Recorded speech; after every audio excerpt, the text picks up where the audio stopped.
오늘 말씀은 요한복음 15장 1절에서 8절입니다.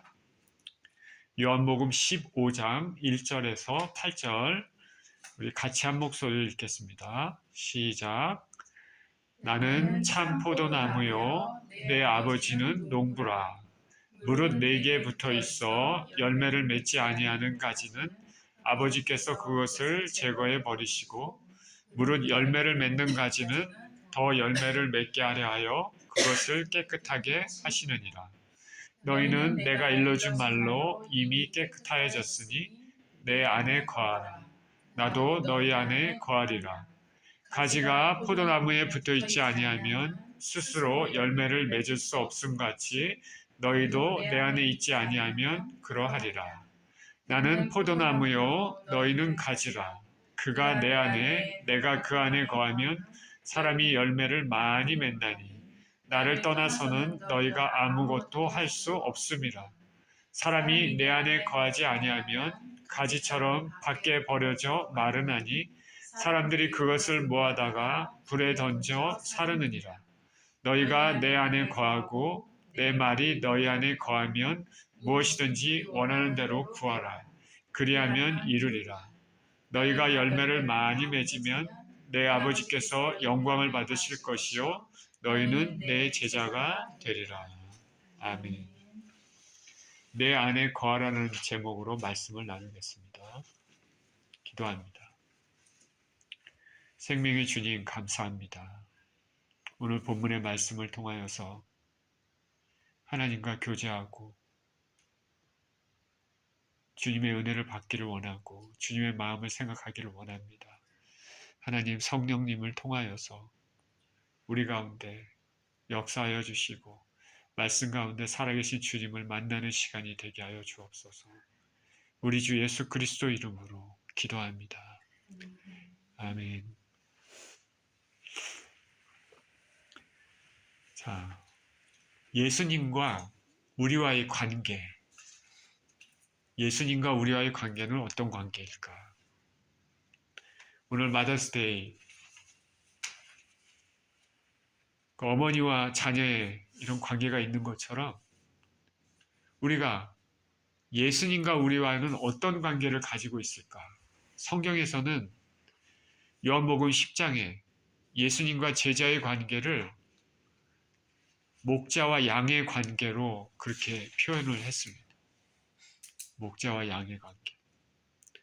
예수님은 선한 목자이고 양을 돌보면서 그 양을 위해서 목숨까지도 바치는 그런 목자입니다. 반면에 사꾼 목자들은 양도 자기 양이 아니기 때문에 사꾼이기 때문에 이리가 오는 것을 보면 양을 버리고 달아난다 말합니다. 그런데 선한 목자이신 예수님은 양으로 생명을 얻게 하고 더 얻게 하십니다. 다시 말해서 예수님과 양의 관계에서 그 양은 예수님과 가까이 있으면 세상의 어떠한 공격에도 안전하고 예수님의 사랑을 받고 꼴을 먹으며 생명을 누리게 되어 있습니다. 그러니까 저와 여러분이 양으로서 그리고 우리 예수님이 목자로서 계시는데 우리가 예수님께 정말 잘 붙어 있으면 그러면은 예수님으로 오는 생명을 누리며 꼴을 공급받아 살게 된다는 것입니다. 또 예수님의 양은 예수님의 음성을 잘 듣습니다. 양은 눈이 어둡다고 합니다. 그렇기 때문에 귀가 발달했다고 하는데 목자들의 음성을 잘 구분한다고 합니다. 그래서 자신의 주인의 목소리를 정확히 알고 따릅니다.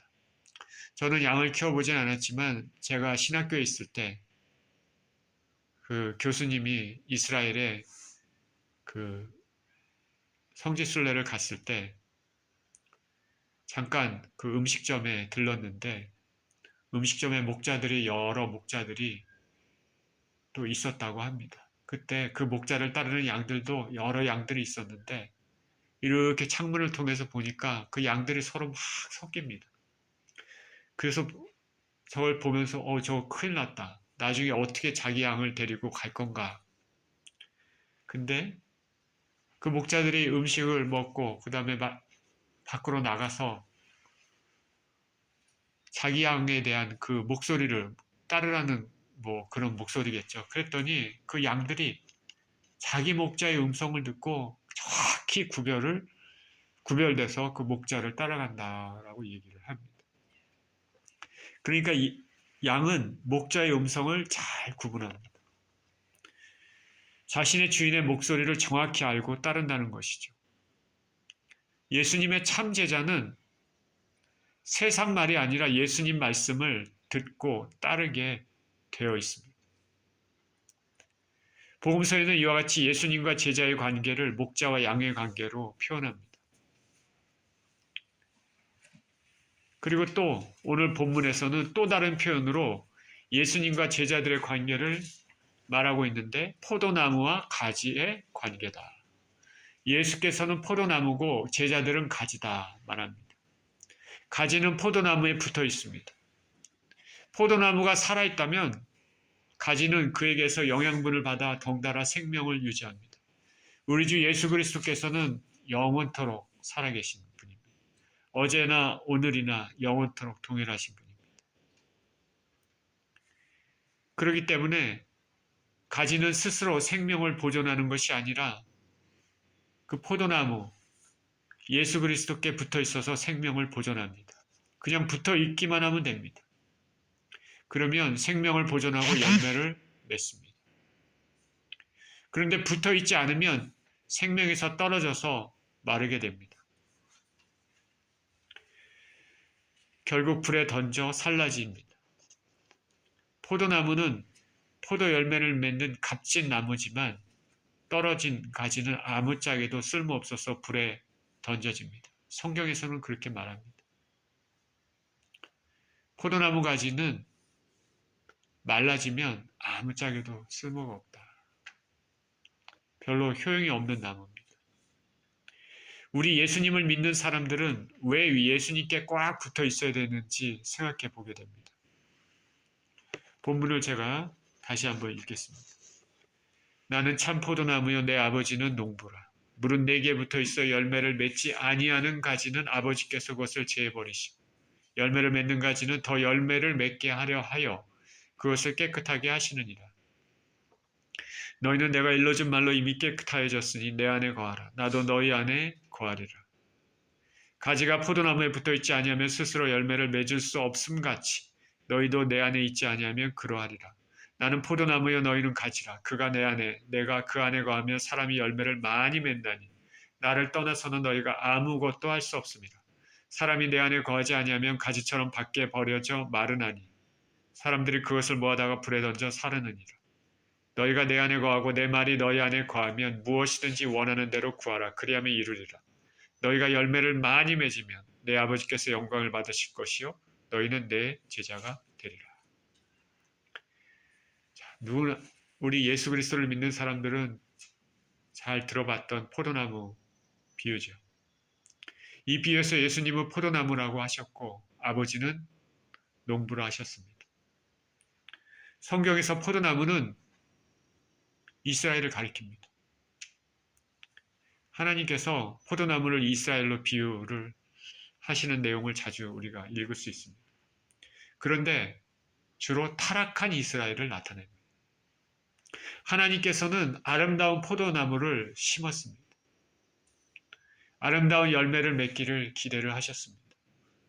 그런데 하나님의 기대하고는 다르게 들포도를 맺혔습니다. 하나님께서는 이스라엘을 하나님의 백성 선민으로 세웠습니다. 그들이 잘 되길 원하고 그렇지만은 그들의 불순종으로 아름다운 열매가 아니라 들포도가 맺혔습니다. 이와 같이 구약에서는 포도나무를 부정적인 것으로 묘사하는 경우가 많습니다. 그런데 여기서 예수님께서 뭐라고 얘기하시냐면 나는 참 포도나무요 이렇게 말씀하십니다. I'm true vine, 참 포도나무. 이게 어떤 의미가 되겠습니까? 예수님이 진정한 이스라엘이라는 말이죠. 하나님께서 원하셨던 그 모습 그대로라는 것이죠. 우리 주님께서는 아버지 말씀에 전적으로 순종하시고 경외하심으로 진정한 참 포도나무이심을 증명하신 것이죠. 나는 참 포도나무. 그러시면서 예수님 말씀하시기를 예수님께 붙어있지 않으면 열매를 맺을 수 없다. 붙어있지 않으면 아버지께서 가지를 제어버리신다. 가지를 제어버리신다는 것은 예수님으로부터 완전히 분리된다는 말이죠. 영원한 멸망의 길로 간다는 말입니다. 그러나 우리가 예수 그리스도께 꽉 붙어 있으면 영적 영양분을 예수님께 공급을 받고 열매를 맺습니다.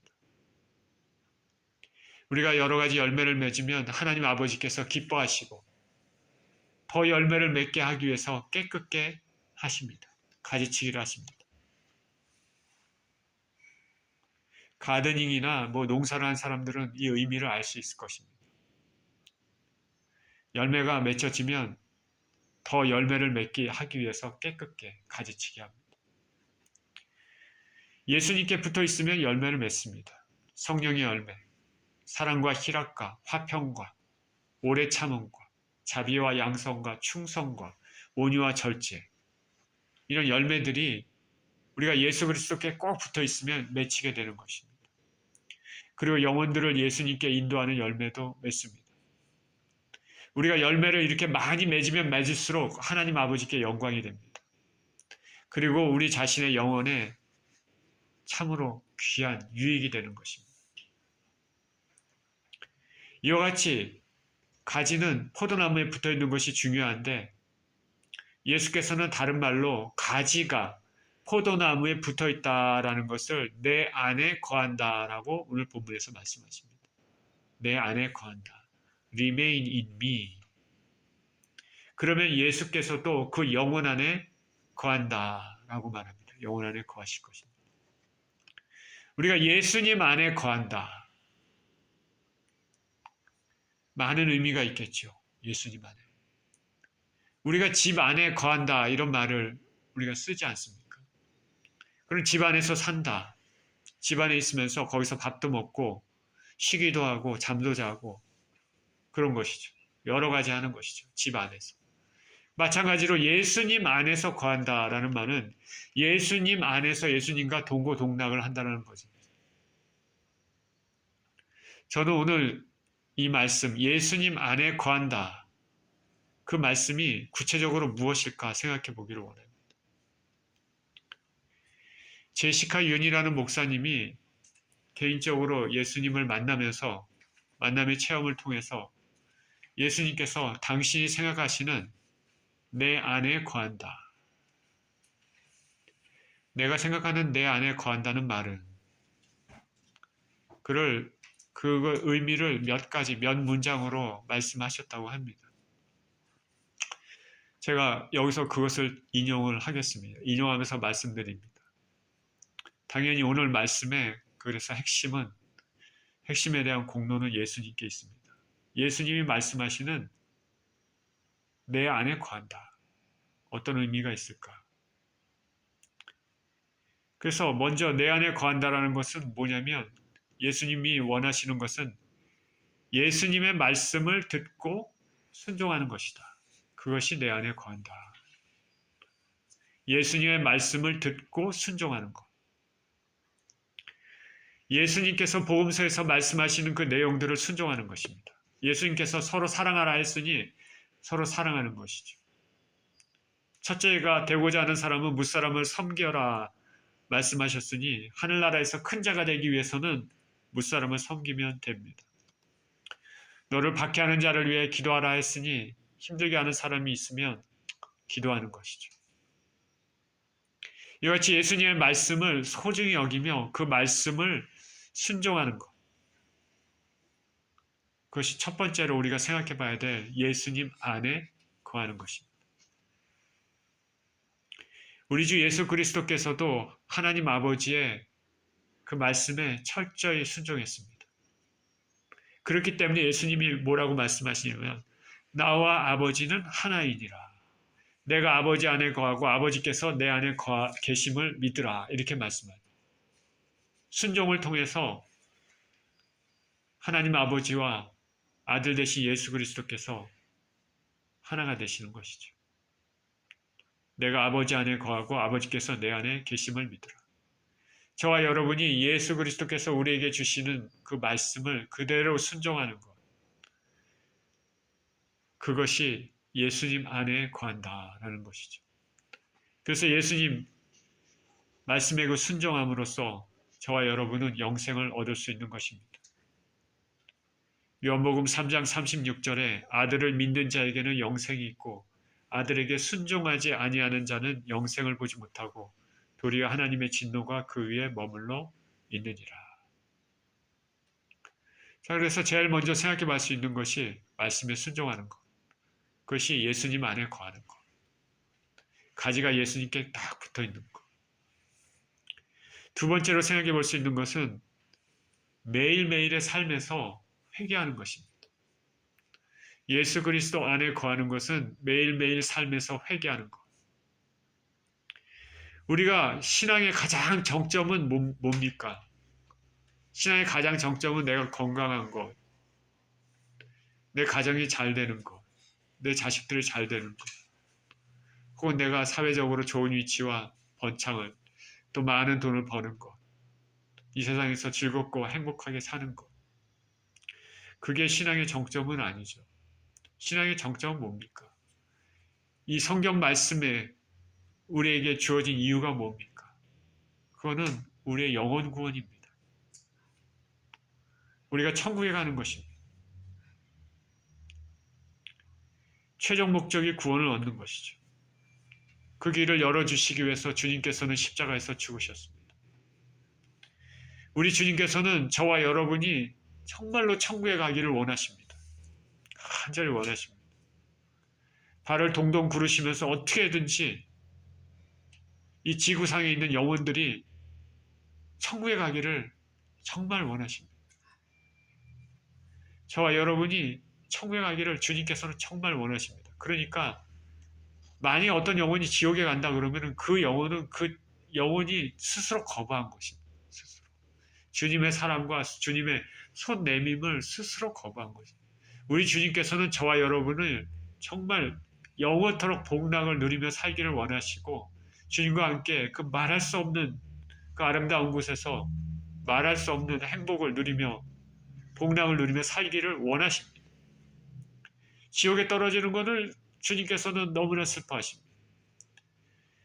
그런 영혼들을 보면서 안타까워하시고 눈물을 흘리시면서 어떻게든지 한 영혼이라도 더 영원한 당신의 나라로 이끌기를 원하십니다. 그렇기 때문에 예수님께서 그 천하보다 한 영혼이 더 귀중하게 여긴다. 우리가 천국에 들어가는 길은 회개하고 예수 그리스도의 피로 씻김 받는 것입니다. 그렇기 때문에 회개는 신앙에서 매우 매우 중요합니다. 회개하면 마귀가 힘을 쓰지 못합니다. 마귀는 우리가 죄를 지면 그 죄를 가지고 어떻게든지 물고 늘어집니다. 그런데 회개하면 마귀가 힘을 쓰지 못한다. 이 세상을 평생 동안 예수님도 모르고 난장판을 살았을지라도 난장판을 산 사람이 있어도 자신의 잘못을 깨닫고 주님 앞에 진정으로 회개만 하면 구원을 얻습니다. 주님은 우리가 인간적으로 생각하기에 참 대단하신 분입니다. 난장판으로 산 사람, 아주 엉망진창으로 살고 세상에 쓰레기같이 산 사람도 주님 앞에 나와서 회개만 하면 그냥 받아주시는, 회개만 하면 받아주시는, 진정으로 회개만 하고 예수님의 은혜를 간구하는 사람은 받아주시는 분이 주님입니다.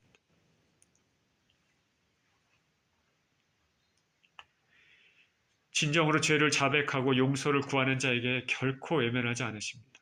주님의 이름을 부르는 자는 결코 얼굴을 돌리지 않으십니다. 주님 안에 거하는 것은 매일매일 삶에서 묻은 죄를 예수님의 보혈로 씻김 받기 위해 회개하는 것입니다. 우리 하나님 아버지께서는 그 예수님의 보혈에라는 그 렌즈를 통해서 우리를 보십니다.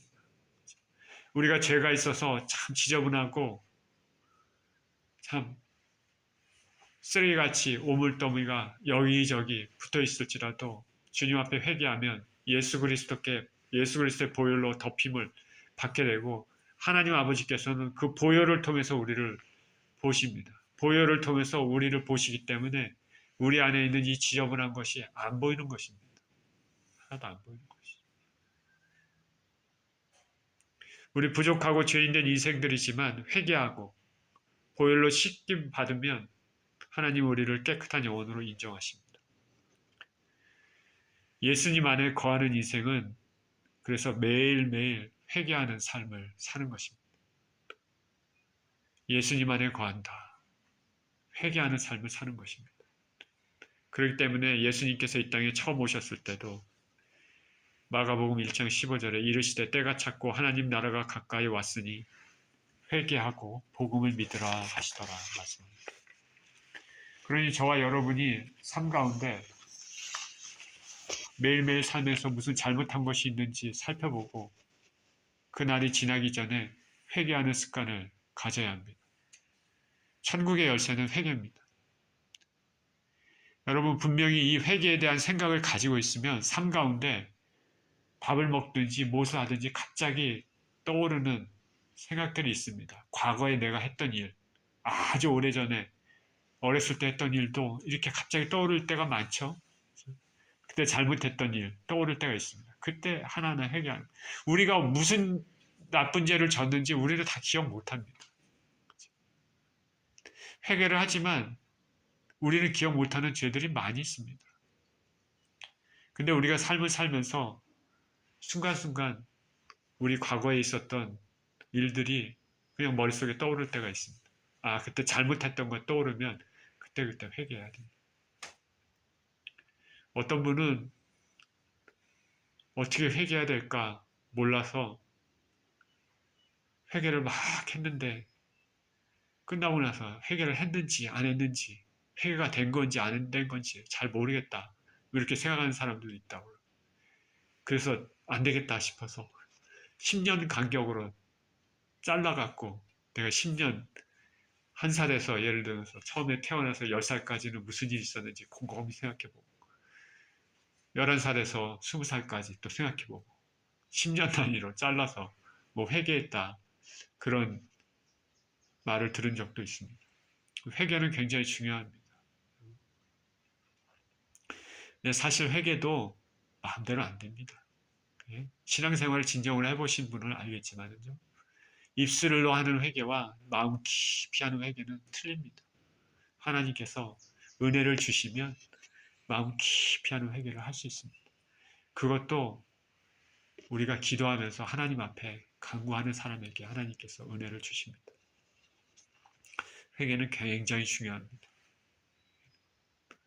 예전에 갑자기 지금 떠오르는 생각인데 하영조 목사님이라고 그 한국의 온누리교회 목사님이셨죠. 지금은 소천하셨는데 대학교 때인가요? 친구들하고 같이 집회에 참석했는데 다 기도하고 막 집회 참석하는데 친구들은 무슨 성령 충만한 것 같고 막 눈물도 흘리는 것 같고 은혜를 받고 그러는데 자기는 뭐 아무런 느낌도 없고 말똥말똥하더라.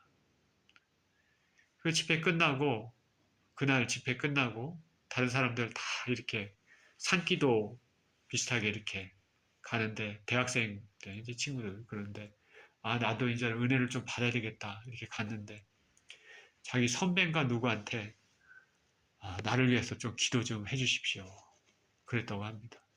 선배한테 내가 이제 은혜를 받고 싶은데 다른 사람들은 은혜를 다 받는 것 같은데 나는 멀뚱멀뚱해서 안 되겠다 기도 좀 해주십시오.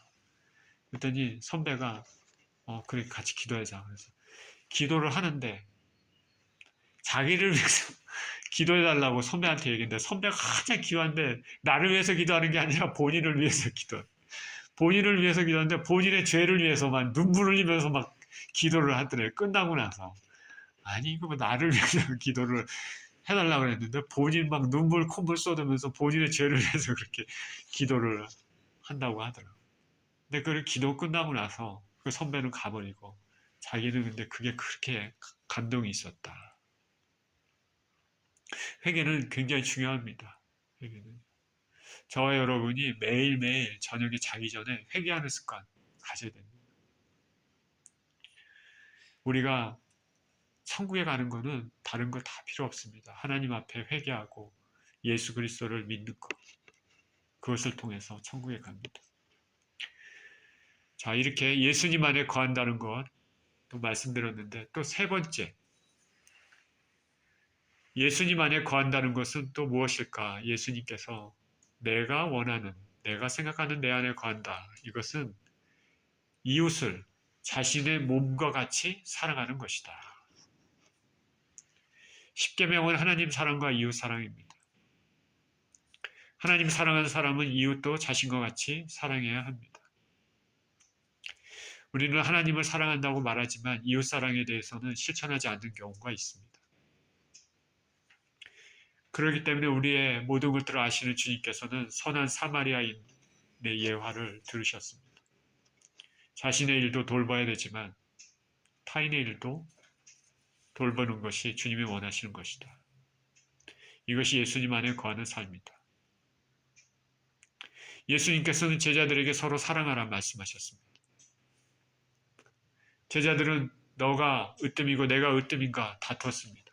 그런데 그 제자들을 보고 예수님은 서로 사랑하라. 남을 사랑한다는 것은 자신이 타인보다 낫다, 더 높다 이런 우월의식이 없는 것이죠. 타인을 사랑한다면 자신이 타인보다 낫다는 우월의식을 가지고 사는 사람은 없을 것입니다. 우리가 남을 사랑해야 한다면 그것은 하나님께서 그 사람도 하나님의 형상으로 만들었기 때문입니다. 남의 아픔을 공감해주고 이해해주는 것, 그리고 위하여 기도해주는 것, 그런 자세가 필요합니다. 남을 위해 기도하는 인생은 그 사람을 사랑할 수 있습니다. 레위기 19장 18절에 원수를 갚지 말며 동포를 원망하지 말며 내 이웃 사랑하기를 내 자신과 같이 사랑하라. 나는 여호와니라. 이와 같이 예수님 안에 거한다라는 것은 예수님의 말씀을 듣고 순종하는 것, 그리고 매일매일 삶에서 회개하는 것, 그리고 이웃을 자신의 몸과 같이 사랑하는 것입니다. 또 예수님께서 예수님 안에 거한다, 내가 생각하는 내 안에 거한다는 것은 예수님께 영광을 돌리는 삶이다 말했습니다. 예수님께 영광이 돌리는 삶. 우리는 무슨 좋은 일이 있을 때 예수님께 감사하는 것. 좋은 직장에, 내가 원하는 직장에 취직됐다. 그러면 예수님께 영광을 돌립니다. 내가 원하는 학교에 입학하게 됐다. 예수님께 영광을 돌리는 것입니다. 내가 어떤 공로로 상을 받았다. 예수님께 영광을 돌립니다. 내가 어떤 승진을 하거나 높은 위치에 오르고 영예를 얻었다.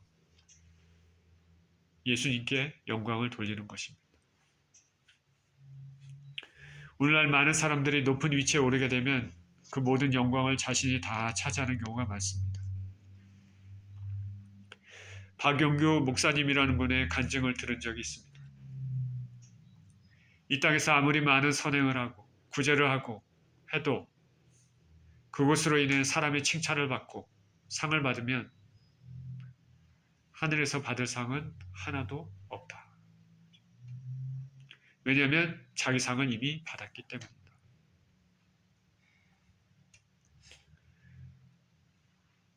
또 이 땅에서 아무리 사람들에게 존경을 받고 훌륭한 주의 종이라 칭송을 받아도 겸손하지 않고 하나님 영광을 돌리지 않으면 하나님의 영광을 가로챈 위험한 죄를 짓고 있는 것이나 마찬가지입니다. 예수님은 너희가 기도할 때 사람들이 보는 앞에서 경건한 척하며 기도하지 말라 말했습니다. 그러면 자기 상을 이미 다 받은 것이 되기 때문입니다. 진정 지혜로운 사람 있잖아요. 하나님의 상을 받길 원하고 영원한 썩지 않는 상을 받길 원하는 사람들은 조용히 하나님의 일을 하는 것이 정말로 지혜로운 것이고 그 모든 영광을 주님께 돌리는 것이 참으로 지혜로운 것입니다. 오른손이 하는 것을 왼손이 모르게 하라. 잠깐 있다 없어질 상이 아니라 영원히 없어지지 않는 상을 추구하며 사는 사람이 지혜로운 사람입니다. 우리가 무슨 좋은 일을 할 때 반드시 예수 그리스도 이름으로 하시기를 축원드립니다. 자신에게 영광이 아닌 예수님께 영광을 돌리는 삶입니다. 우리가 가난한 자를 위하나 어떤 사람들을 위해서 구제를 만약에 한다 하면 그 사람이 나에게 다시 돌려주지 못할 수 있는 사람에게 하는 것이 좋다는 것이죠. 왜냐하면 하나님께서 그것을 보시고 나중에 갚아주시기 때문에 그렇습니다. 그러니까 오늘날 교회에서 많은 사람들이 내가 좋은 직분들, 명예, 장로나 권사나 막 이렇게 어떤 직분을 가지고 이렇게 했다는 걸 이거 정말 마이너스입니다. 그 직분을 가졌다는 게 마이너스가 아니라 그거를 가졌다고 자랑하고 뽐내고 이런 거가 마이너스라는 것이죠. 그런 것들. 사람들에게 칭찬을 받는 건 마이너스입니다. 자연스럽게 칭찬을 받는 건 어쩔 수 없지만은 그거를 갖다가 그거를 원하고 사람들에게 의식하면서 그렇게 하는 거는 그거는 그 사람한테 참 해가 되는 것이죠.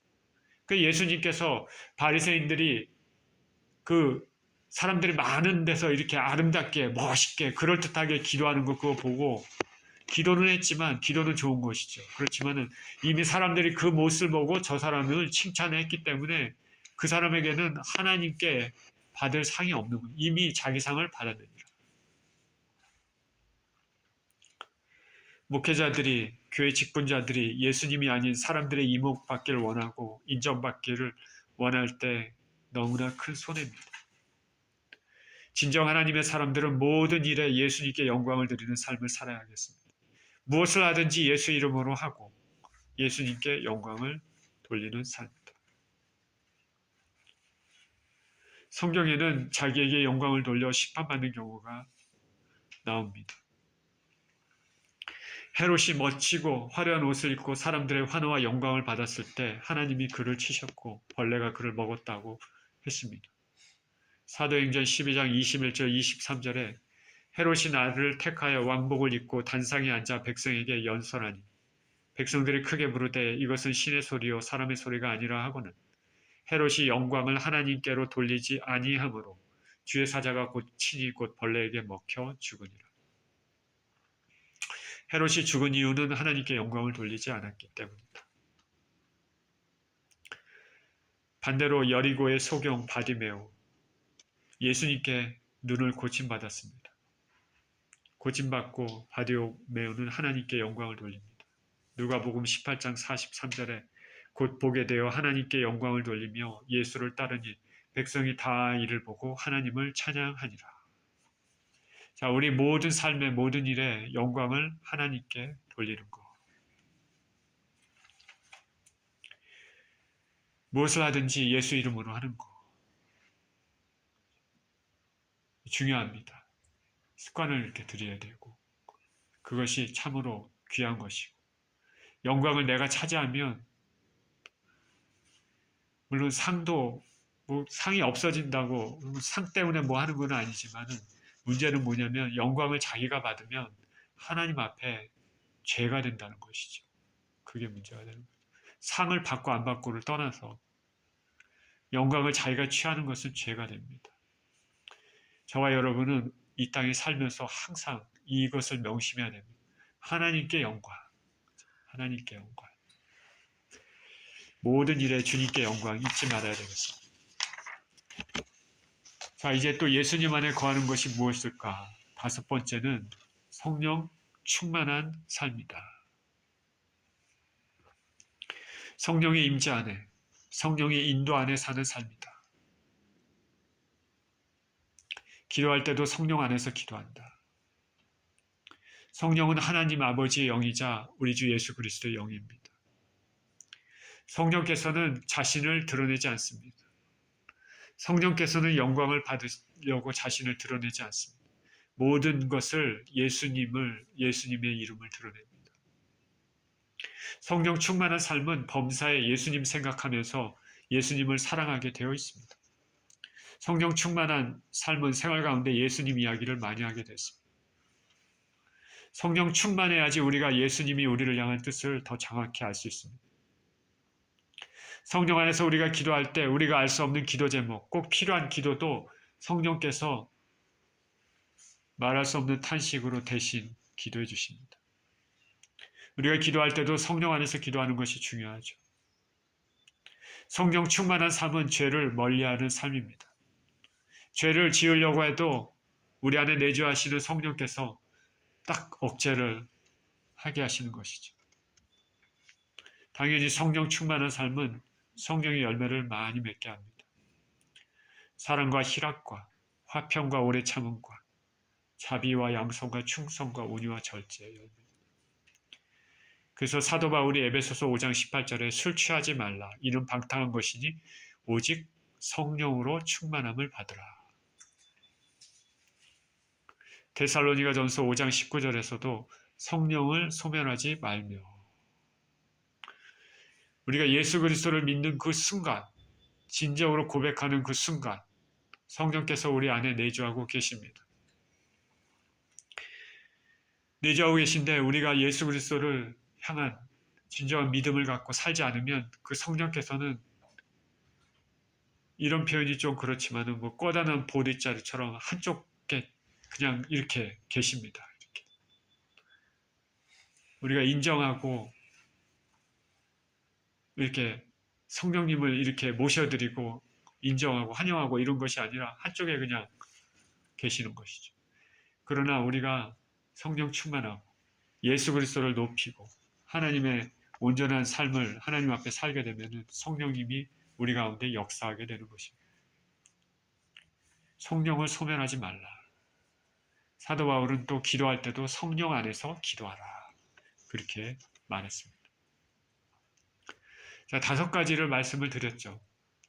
예수님이 생각하는, 내가 생각하는 내 안에 거한다라는 말은 자, 마지막으로 한 가지 남았습니다. 마지막으로 예수님 안에 거한다는 것은 예수님과 동행하는 좁은 길을 가는 삶이다. 좁은 길을 가는 삶입니다. 좁은 길을 가는 삶. 좁은 길은 넓은 길의 반대입니다. 넓은 길은 세상 사람들이 가는 길이다라고 생각하면 됩니다. 세상의 가치관에 따라 사는 길입니다. 세상 가치관에 따라 사는 길입니다. 세상의 삶은 자기중심의 삶입니다. 자기가 원하는 것을 추구하는 삶입니다. 인생의 주인은 나라고 주장하는 삶입니다. 셀프 센터의 삶입니다. 삶의 모든 것들은 나를 중심으로 돌아갑니다. 당연히 이런 삶에는 하나님을 위한 하나님의 뜻을 구하는 것이 있을 수가 없습니다. 그래서 넓은 길은 이 세상의 삶이 전부라고 생각하는 삶입니다. 죽음 이후의 삶에 관심이 없습니다. 심판에 대한 생각도 없습니다. 거룩을 추구하는 거, 그거하고는 상관없는 삶입니다. 하나님의 나를 향한 뜻이 무엇인가? 그런 생각보다는 자기가 원하는 것을 이루는 그런 삶입니다. 반대로 좁은 길을 가는 사람이 있습니다. 사람들이 보기에 참 손해되고 어떻게 보면 미련한 삶처럼 보입니다. 그 좁은 길을 가는 사람들은 오직 주님의 뜻대로 삽니다. 심판이 있음을 알고 모든 일에 조심하는 삶입니다. 매사에 주님을 의식하며 삽니다. 그리고 주님이 십자가 지신 것처럼 우리 주님께서 나에게 각자에게 허락한 각자의 모양의 십자가를 지고 가는 삶입니다. 그리고 매일매일 내 자신을 죽이며 싸움을 하고 사는 삶입니다. 이 땅이 없어질 것을 바라보는 것이 아니라 영원한 것을 바라보고 사는 삶입니다. 그래서 이 길은 좁습니다.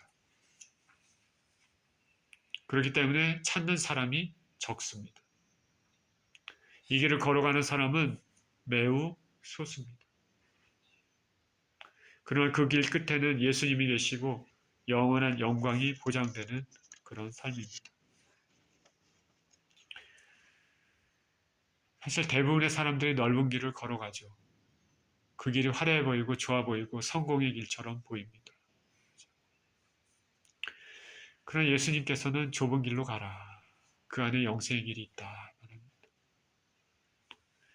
사람들이 보기에 그 길을 가면 참 손해되는 삶을 살고 있는 것 같습니다. 우리가 오늘날 주일날 이렇게 예배 드리고 이러는 것도 만약 예수님을 모르는 사람들은 주일날 좀 쉬고 어디 가서 좋은 공기도 쐬고 좀 즐기기도 하고 그러는데 무슨 교회를 가서 예배를 드리냐 이렇게 생각할 것입니다. 육의 사람들이죠. 자기가 주인이고 자기 행복이 최고입니다. 내가 좋으면 모든 것이 좋습니다. 그러나 예수 그리스도를 믿는 예수님 안에 거하는 사람들은 좁은 길을 갑니다. 예수님과 동행하는 삶입니다. 손해되는 것 같하지만 그렇지가 않습니다. 그렇지 않아요. 저와 여러분이 예수 그리스도를 믿는 것이 손해되는 것 같습니까? 그렇지 않습니다. 주님께서 우리에게 주시고자 그 예배해 주시는 것은 우리의 생각, 우리의 상상, 그것을 훨씬 뛰어넘습니다. 저와 여러분이 이 땅에서 우리 주님 붙잡고 좁은 길을 잘 승리해서 간다면 이 땅을 떠났을 때 우리에게 주어질 그 영광과 그 은혜는 말할 수 없는 것입니다. 이걸 믿으십니까?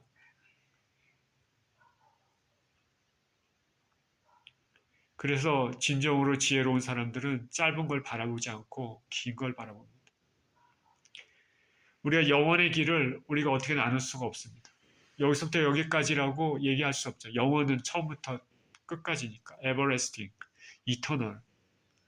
그 영원의 이쪽 끝에서 저쪽 끝이 보이지 않는 그 영원의 삶에서 지구에서 사는 그거는 정말 먼지 티끌만도 못합니다.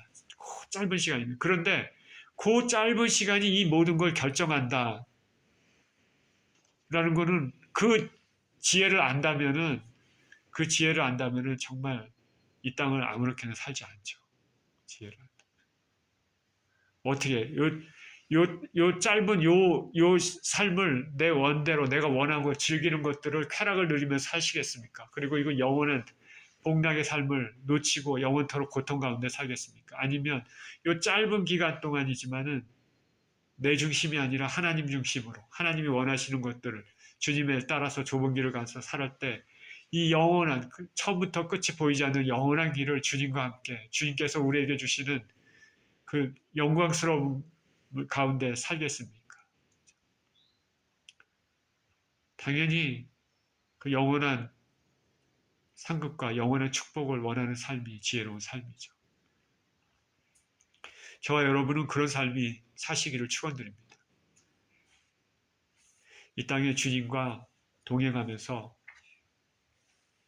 주님을 의지하고 포도나무인 예수 그리스도의 그 줄기에 딱 붙어있는 가지로서 그렇게 삶으로써 정말 영원하고 영원한 복락을 누리는 삶을 살았으면 좋겠습니다. 저는 오늘 본문 포도나무의 비유에서 예수님 안에 거한다는 의미를 말씀드렸습니다. 구체적인 삶의 형태인데 우리 신앙생활의 핵심 규범입니다. 6가지 말씀드렸는데 말씀을 듣고 순종하고 매일매일을 회개하고 이웃을 자신의 몸과 같이 사랑하고 예수님께 영광 돌리는 삶입니다. 성령 충만한 삶이고 마지막으로 예수님과 동행하며 좁은 길을 걷는 삶입니다. 너무 많아서 기억하기가 어렵다면 이렇게 하십시오. 오직 예수님을 전심전력으로 사랑하면 됩니다. 그리고 그 예수님의 마음이 예수님의 생각이 어떤가 그거를 헤아리며 사는 것 그러면 자연스럽게 행하게 됩니다. 예수님을 사랑하고 예수님의 마음을 헤아리는 삶 그런 삶을 산다면 그것이 바로 예수님 안에 거하는 삶이라 할 수 있겠습니다. 이런 삶을 사시는 저와 여러분 모두 되시기를 예수 그리스도 이름으로 축원드립니다. 기도하겠습니다. 하나님 아버지 감사합니다. 예수님 안에 거하는 삶,